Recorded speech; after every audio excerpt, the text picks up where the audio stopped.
Ikadalawamputpitong kabanata. Kinaumagahan, nagpulong ang mga punong pari ng mga Hudyo at mga pinuno ng bayan kung paano nilang may papapatay si Jesus. Kaya siya'y iginapos nila at dinala kay Pilato na siyang gobernador doon. Nang makita ni Judas na si Jesus ay nahatulang mamatay, nagsisi siya at isinauli sa mga punong pare at mga pinuno ng bayan ang 30 salaping pilak. Sinabi niya, "Nagkasala ko.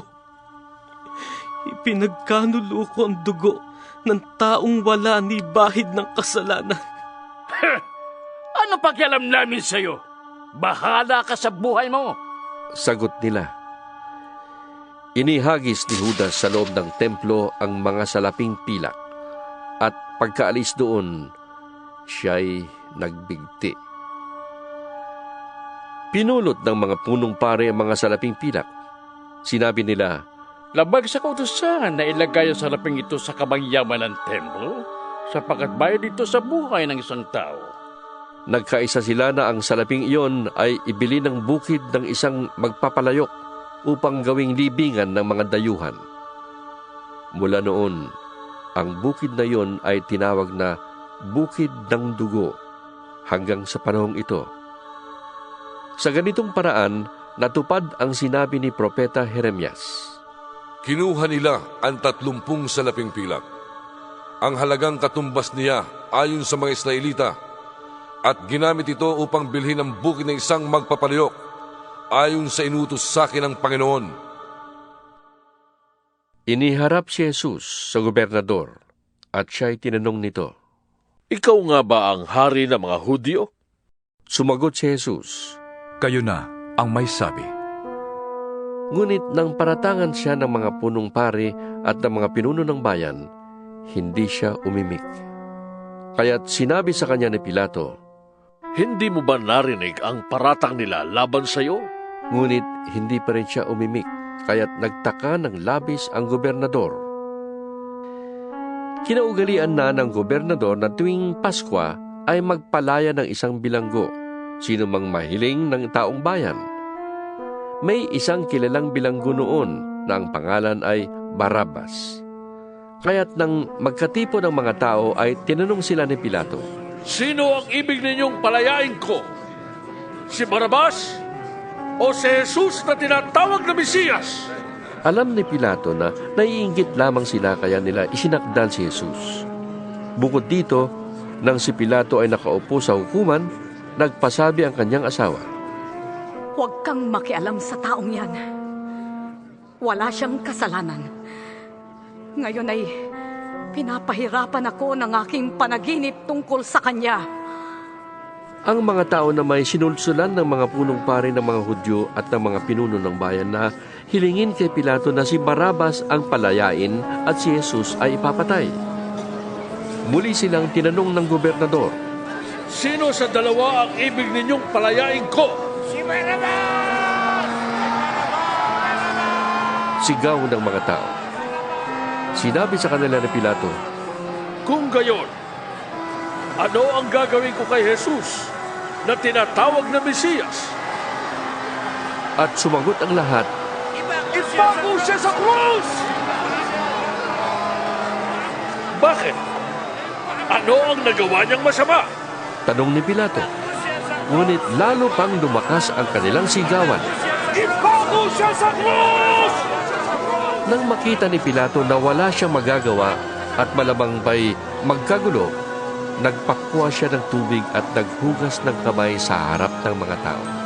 Wala akong pananagutan sa dugo ng taong ito. Bahala kayo. Sabi niya. Sumagot naman ang mga tao. Pananagutan namin at ng aming mga anak ang dugo niya. Pinalaya nga ni Pilato si Barabas at pinahagupit naman si Jesus. Pagkatapos, ibinigay siya sa kanila upang ipako sa krus. Dinala ng mga kawal ng gobernador si Jesus sa palasyo ng gobernador at nagkatipon ang buong batalyon sa paligid niya. Siya'y hinubaran nila at sinuutan ng isang balabal na matingkad na pula. Kumuha sila ng sangang matinik ginawang korona at ipinutong sa kanya.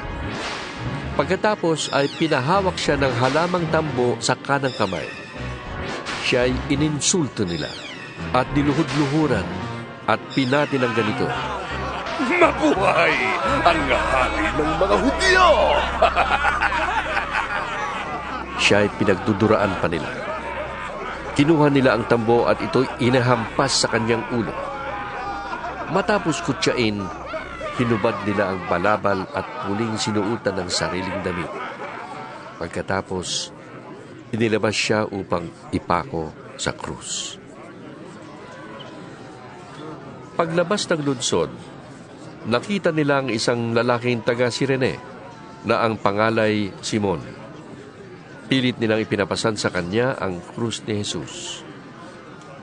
Dumating sila sa lugar na tinatawag na Golgota, na ang ibig sabihin ay puok ng bungo. Binigyan nila si Jesus ng alak na hinaluan ng apdo, ngunit nang matikman niya yon, ay hindi niya ininom. Nang maipako na siya sa krus, pinaghati-hatian ng mga kawal ang kanyang mga damit sa pamamagitan ng palabunutan. At pagkatapos, naupo sila upang siya'y bantayan. Isinulat sa kanyang ulunan ang sakdal laban sa kanya. Ito'y si Jesus na hari ng mga Hudyo. May 2 tulisang kasama niyang ipinako sa krus, isa sa kanyang kanan at isa sa kaliwa. Ininsulto siya ng mga nagdaraan. Pailing-iling nilang sinasabi, Hindi ba't ikaw ang gigiba ng templo at muling magtatayo nito sa loob ng 3 araw? Iligtas mo ngayon ang iyong sarili.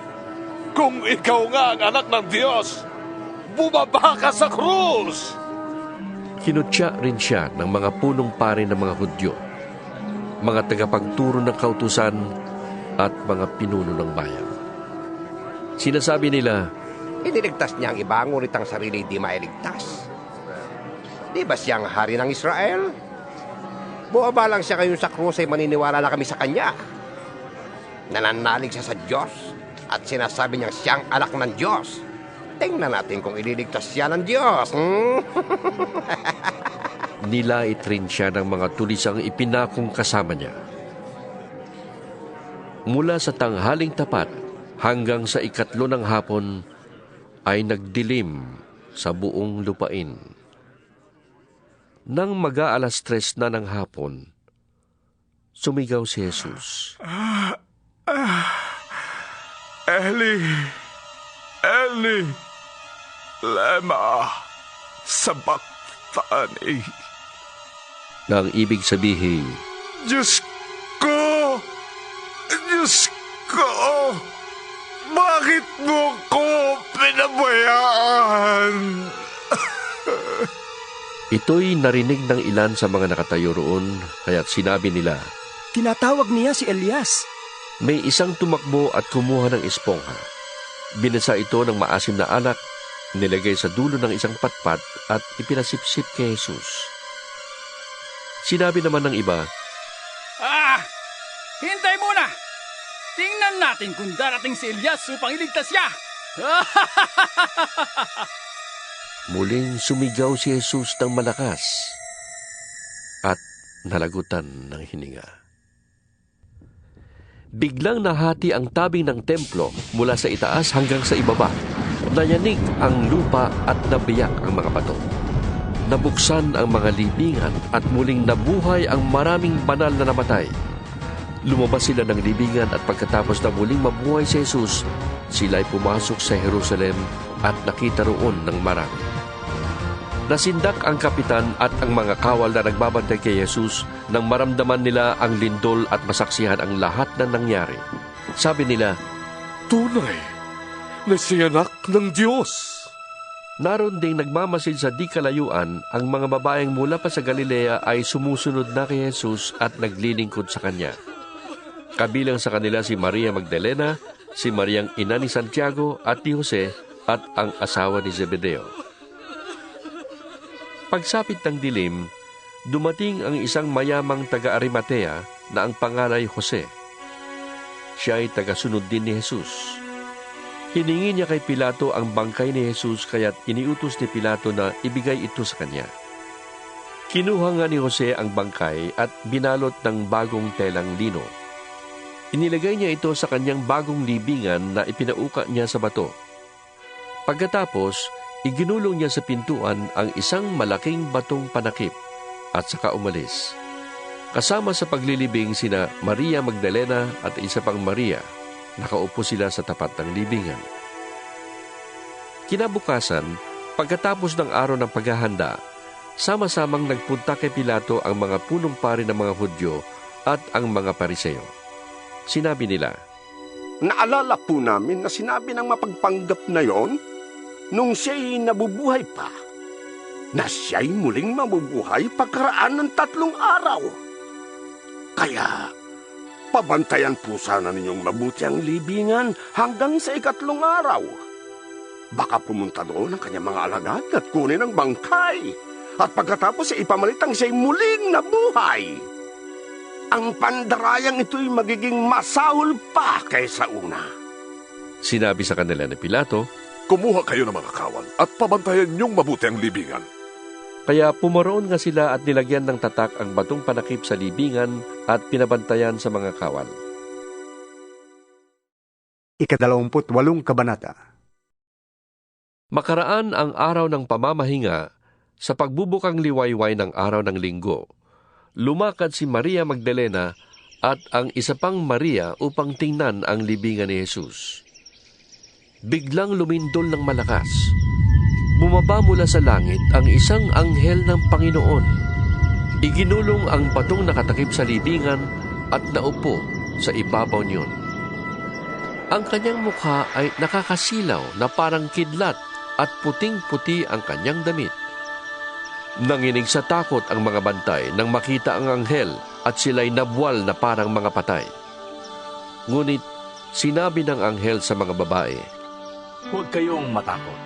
Alam kong hinahanap ninyo si Jesus na ipinako sa krus. Wala na siya rito, sapagkat siya'y muling nabuhay, gaya ng kanyang sinabi. Hali kayo. Tingnan ninyo ang pinaglagyan sa kanya.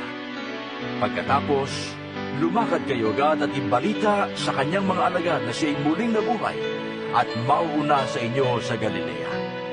Makikita niyo siya roon. Yan ang balitang dala ko sa inyo. At dali-dali nga silang umalis ng libingan na may magkahalong takot at galak at patakbong pumunta sa mga alagad upang ibalita ang nangyari.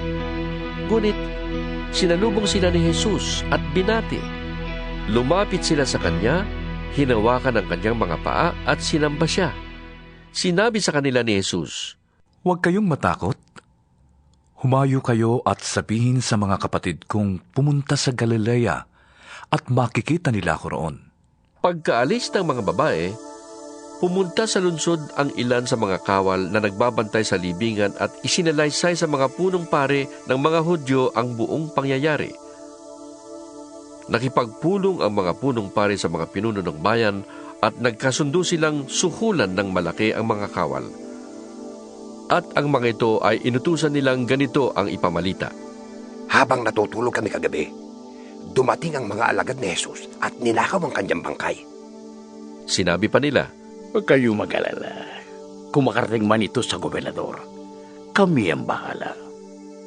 Tinanggap ng mga bantay ang suhol at ganun nga ang kanilang ginawa. Kaya magpahanggang ngayon, ito pa rin ang balitang laganap sa mga Hudyo. Pumunta ang 11 alagad sa Galilea sa bundok na sinabi sa kanila ni Jesus.